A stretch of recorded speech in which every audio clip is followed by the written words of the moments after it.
ముఖ్యంగా ప్రభుత్వ పాఠశాలలు గురుకుల పాఠశాల టెండర్లకు సంబంధించి 2000 కోట్ల రూపాయల విలువ కలిగిన టెండర్లు జరిగినవి. ఇందులో అవినీతి అక్రమాలు జరిగినవి. ఇందులో తెలంగాణ బలహీన వర్గాల బిడ్డలు దళిత బిడ్డలకు అన్యాయం జరిగిందని బీఆర్ఎస్ పార్టీ ఆరోపించింది. నేను మాట్లాడాను. సీనియర్ అధికారిగా పనిచేసిన మా పార్టీ ప్రధాన కార్యదర్శి ఆర్ఎస్ ప్రవీణ్ కుమారు, గౌరవ మాజీ మంత్రివర్యులు కొప్పుల ఈశ్వర్ గారు కూడా మాట్లాడినారు. ఈ అంశం మీద చర్చకు సిద్ధమని అనేకసార్లు అనడం, తోకముడ్చడం. దీంతో మా ఆర్ఎస్ ప్రవీణ్ గారు ఈరోజు సోమాజిగూడ ప్రెస్ క్లబ్లో ఉదయం 12 గంటలకు మేము వస్తున్నాం, మీరు రండి అని స్పష్టంగా ఆయన సవాల్ వేసినారు. ప్రెస్ క్లబ్ బుక్ చేసినారు, అన్ని ఏర్పాట్లు చేసిండ్రు. మరి ఎందుకు ప్రెస్ క్లబ్కు రాలేదు? ప్రెస్ క్లబ్కు రాకుండా ట్విస్ట్ ఇచ్చిండ్రు. ఏమని? లేలే ప్రవీణ్ కుమార్ గారు మీతో మేము మాట్లాడడం, హరీష్ రావు వస్తేనే మాట్లాడతాము అని ట్విస్ట్ ఇచ్చిండ్రు.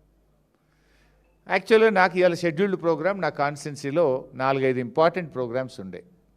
బట్ అయినా మీరు ట్విస్ట్ ఇచ్చినప్పుడు, నన్నే రమ్మన్నప్పుడు ఒక బాధ్యత కలిగిన నాయకుడిగా, ప్రధాన ప్రతిపక్షంగా నా ప్రోగ్రామ్స్ అన్నీ క్యాన్సిల్ చేసుకొని మా ప్రవీణ్ అన్నకు ఫోన్ చేసుకొని నేను ఇక్కడికి వచ్చిన.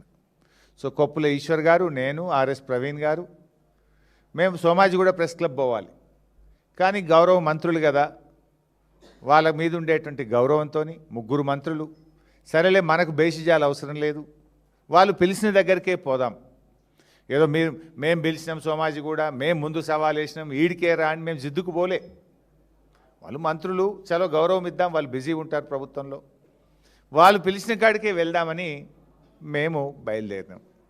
బయలుదేరితే మమ్మల్ని మా కార్లను పోలీసులు ఆపేసినారు.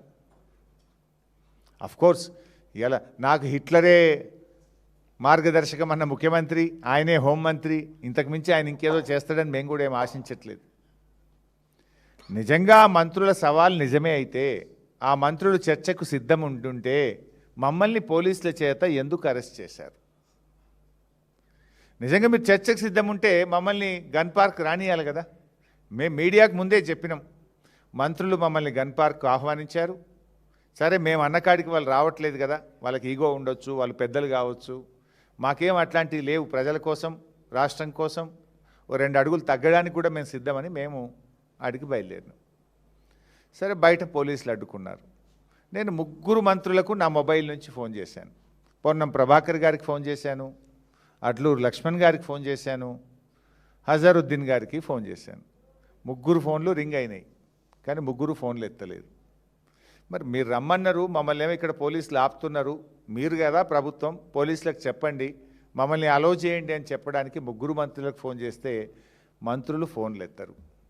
పోలీస్ అధికారులకు చెప్పాం, అక్కడ మంత్రులు పిలిచారు, మేమేమి కొట్లాటకు పోతలేము, లా అండ్ ఆర్డర్ ఇష్యూ అసలే అవసరం లేదు, చర్చకు మాత్రమే వెళ్తున్నాం.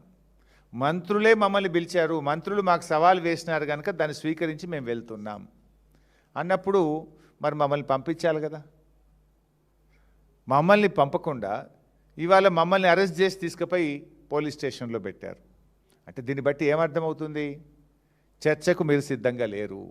ఈ టెండర్లలో అవినీతి జరిగింది, ఈ టెండర్ల మీద చర్చ జరిగితే మీ అవినీతి, మీ బండారం బయటపడుతుందని ఇవాళ మమ్మల్ని అరెస్ట్ చేసి మీరు తప్పించుకున్నారు. ఇన్ఫ్యాక్ట్ మేము పోలీస్ స్టేషన్ నుంచి కూడా మీడియా ద్వారా పిలుపునిచ్చాం. సరే, మమ్మల్ని అరెస్ట్ చేసి అదేం పోలీస్ స్టేషనే, కంచన్బాగ్ పోలీస్ స్టేషన్లో పెట్టారు, రండి అని అక్కడ కూడా కుర్చీ ఏర్పాటు చేసినాం. కంచన్బాగ్ పోలీస్ స్టేషన్కే చర్చకు రండి, ఇక్కడ కూడా మేము చర్చించడానికి సిద్ధం అని మేము సవాల్ విసిరినాం. లేదు, మీ పోలీసులకు చెప్పండి, కంచన్బాగ్ పోలీస్ స్టేషన్ నుంచి మమ్మల్ని మీ పోలీస్ పహారాలో మమ్మల్ని సెక్రటరియట్కైనా, గన్ పార్క్ అయినా, అసెంబ్లీకైనా తీసుకెళ్ళండి, మేము మాట్లాడడానికి సిద్ధమని మీడియా ద్వారా ప్రభుత్వానికి, పోలీసులకు విజ్ఞప్తి చేసినాం. అయినా మమ్మల్ని వదిలిపెట్టలేదు. అంటే దీన్ని బట్టి ఏమర్థమవుతుంది? ప్రభుత్వం చర్చకు సిద్ధంగా లేదు, ప్రభుత్వం తోక ముడిచింది, పారిపోయింది అని చెప్పి అర్థమవుతా ఉంది.